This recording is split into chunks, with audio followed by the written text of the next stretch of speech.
샬롬.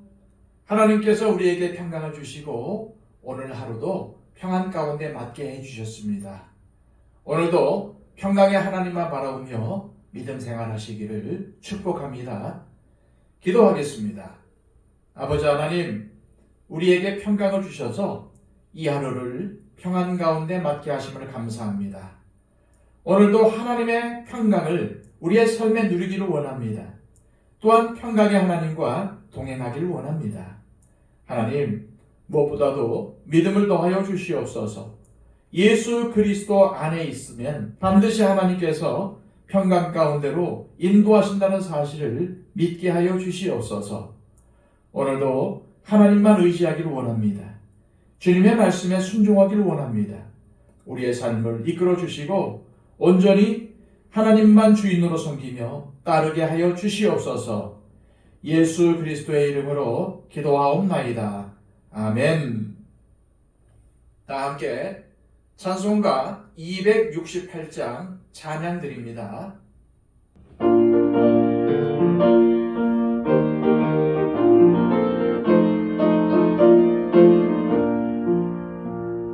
죄에서 자유를 얻게 하는 보혈의 능력, 주의 보혈, 시험을 이기고 승리하니 참 놀라운 능력이로다.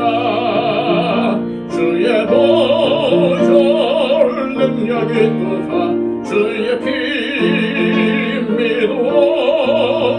주의 보혈 그 어린 양의 매우 귀중한 피로다. 육체의 정욕을 이기는 보혈의 능력, 주의 보혈, 정결한 마음을 얻게 하니 참 놀라운 능력이로다. 주의 보혈 능력이 또다. 주의 피 믿어.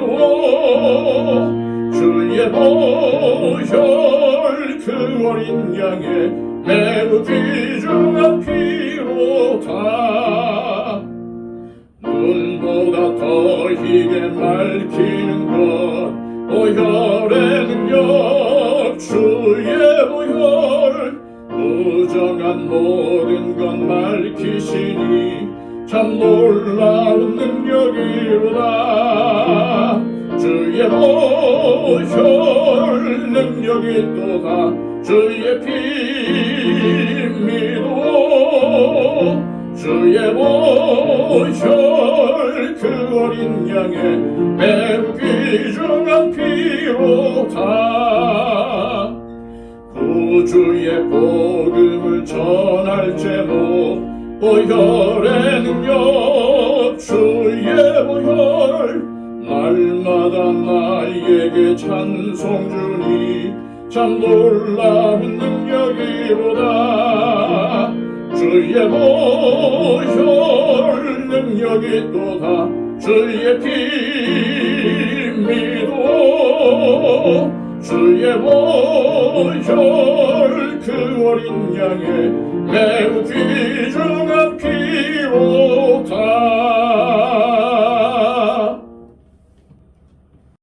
이 시간 우리에게 주시는 하나님의 귀한 말씀은 신약성경 히브리서 11장 28절 말씀입니다. 신약성경 366쪽입니다. 믿음으로 유월절과 피 뿌리는 예식을 정하였으니 이는 장자를 멸하는 자로 그들을 건드리지 않게 하려 한 것이며. 아멘.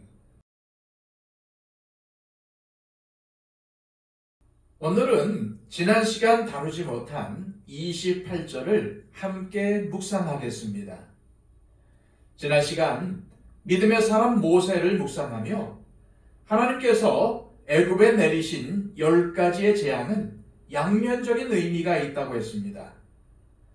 10가지 재앙은 애굽의 바로와 우상 숭배에 젖은 애굽 사람들에게는 하나님만이 유일하신 신이라는 사실을 알리는 것이었으며, 반면 이스라엘 백성들에게는 자신들이 믿는 하나님이 얼마나 크고 놀라우신 분이신가를 가르치시려는 것이었습니다. 오늘 본문에서 히브리서 기록자는 마지막 재앙인 장자 재앙으로 인해 제정된 유월절과 피 뿌리는 의식에 대해 주목하고 있습니다. 28절을 다시 읽겠습니다. 믿음으로 유월절과 피 뿌리는 예식을 정하였으니 이는 장자를 멸하는 자로 그들을 건드리지 않게 하려 한 것이며, 사실 유월절은 이스라엘 백성들에게 있어서 가장 중요한 사건입니다. 유월절은 애굽 사람들에게는 사람이든 짐승이든 모든 처음 난 것이 죽는 참혹한 날이었습니다. 반면 이스라엘 백성들에게는 해방의 날이었습니다. 그런데 이 축복과 저주의 갈림길이 어디에서부터 비롯되었습니까? 유월절 어린 양의 피를 발랐느냐 안 발랐느냐에서 갈라졌습니다. 하나님은 유월절 어린 양의 피를 바른 사람이 애굽 사람인지 이스라엘 사람인지 구별하지 않으셨습니다.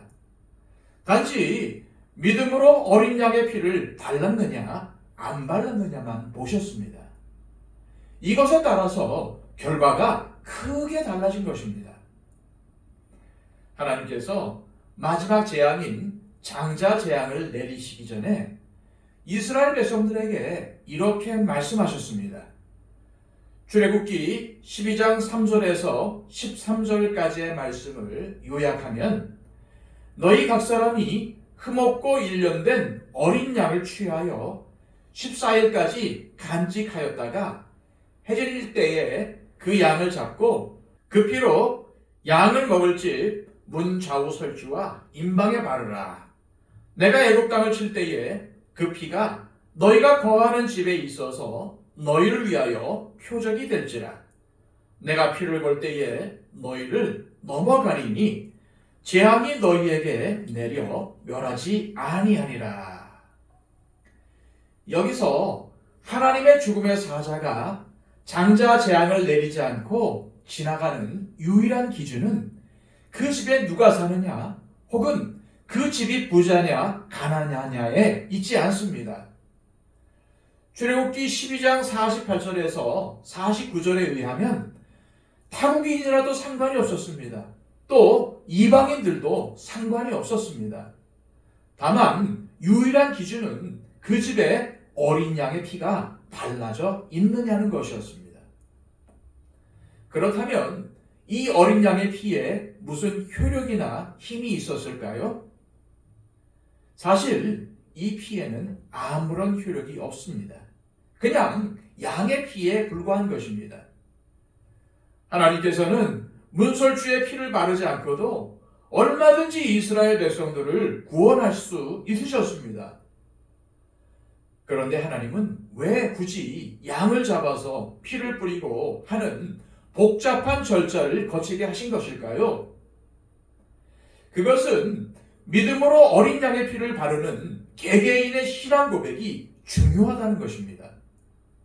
즉, 하나님의 말씀에 믿음으로 반응하고 어린 양을 준비해서 피를 바르는 일은 각자 개인이 해야 할 일이라는 것입니다. 유월절 어린 양을 잡아 그 피를 집에 바르는데 필요한 것은 무엇이었습니까? 그 사람의 학력이나 그 사람의 성품이나 그 사람의 생김새나 빈부 귀천하고는 아무런 상관이 없었습니다. 다만 하나님이 어린 양의 피를 보고 그들을 넘어가실 것이라는 믿음이 유일한 기준이었던 것입니다. 오늘날 우리의 구원도 마찬가지입니다. 우리의 인격, 우리의 업적, 우리가 가진 것은 아무런 문제가 되지 않습니다. 다만 하나님께서 중요하게 여기시는 것은 우리가 예수 그리스도의 피, 그 보혈의 공로를 의지하여 하나님께 나왔냐는 것입니다. 왜냐하면 예수님의 보혈로 우리의 모든 죄를 사하시기로 하나님은 작정하셨기 때문입니다. 그러므로 유월절 어린 양은 예수 그리스도를 의미합니다. 다시 말해서 유월절에 믿음으로 양을 준비하고 그 피를 믿음으로 발랐던 이스라엘 백성들에게 죽음의 사자가 넘어갔던 것처럼 구원의 은혜가 예수 그리스도의 대속의 피, 그 보혈을 믿고 나오는 사람들에게 주어진다는 말입니다. 유월절은 하나님께서 이스라엘 백성들에게 베풀어 주신 은혜의 절기입니다. 계속되는 애굽의 10가지 재앙에 종지부를 찍으시면서 이스라엘 백성들을 약속의 땅으로 인도하시기 위해 하나님께서 마련하신 특별한 은혜가 바로 유월절이었던 것입니다. 유월절이 갖는 의미는 하나님께서 말씀하신 모든 것에 순종하는 것에 있습니다. 하나님께서 어린 양을 잡아 피를 바르라면 바르면 되는 것입니다. 무교병을 먹고 쓴나물을 먹으라면 그대로 순종하면 되는 것입니다. 믿음으로 순종하면 출애굽의 은혜에 동참할 수 있었습니다. 그뿐만이 아니라 장자재앙이라는 엄청난 죽음의 재앙에 빠지지 않을 수 있었습니다. 그런 행동이 미개해 보이던 어떻게 보이던 상관이 없습니다. 그냥 하나님께서 은혜를 베푸시기 위해서 그렇게 하라고 했을 때 믿음으로 순종하기만 하면 되는 일이었습니다. 오늘 우리에게 하나님은 동일하게 말씀하십니다. 그냥 예수 그리스도의 보혈을 의지하라고 말입니다. 그러면 구원을 얻습니다. 그러면 은혜를 받습니다. 그리고 구원받은 이후에 주님의 말씀대로 순종하고 따라가기만 하면 되는 것입니다. 그것이 재앙을 면하는 길이며 하나님의 복을 누리는 길입니다. 오늘 성령님께서 우리에게 알려주시는 하나님의 뜻은 무엇입니까? 유월절은 믿음으로 산다는 것의 단순성을 말해줍니다. 무슨 말일까요? 믿음은 우리의 삶에서 하나님께 대한 지속적인 반응입니다. 그러나 그 지속성은 단순성에 기초를 두어야 합니다.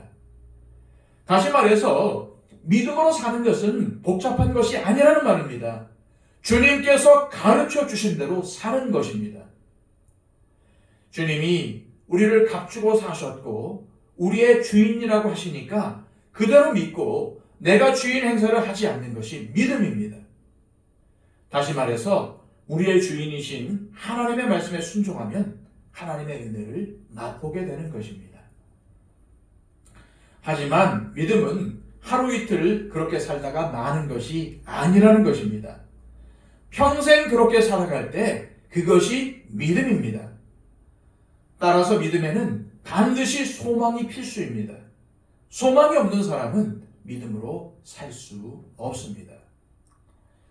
하나님의 말씀에 대해 토달지 말고 단순하게 순종하는 삶이 믿음의 길을 지속적으로 갈 수 있게 만들어줍니다.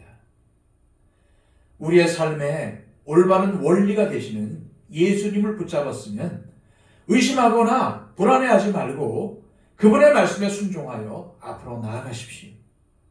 믿음에서 흘러 떠내려가지 마시고 우리에게 주신 소망을 향해서 적극적으로 믿음의 발걸음을 옮기시길 바랍니다. 그럴 때 우리는 지금까지와는 다른 인생을 살 수 있습니다. 이 시간 기도하실 때 하나님 아버지, 믿음은 한두 번 하다 마는 것이 아니라 이 세상을 떠나 하나님 앞에 설 때까지 지속되어야 함을 다시 한번 깨닫습니다. 주님, 우리의 믿음이 주님께서 말씀하셨기에 믿고 순종하는 단순한 믿음이 되길 원합니다. 바로 이러한 믿음이 능력이 있음을 알게 하시고 앞서간 믿음의 선진들의 삶이 바로 이러한 삶이었음을 기억하며 주신 새해에 말씀에 순종하는 단순한 삶을 살아가게 하옵소서. 기도하시기를 바랍니다. 111 기도를 통해서 우리의 중보가 필요한 많은 분들을 위해서 간절히 기도해 주시고 이 나라와 민족을 위해서 기도해 주시기를 바랍니다. 다 함께 기도하겠습니다.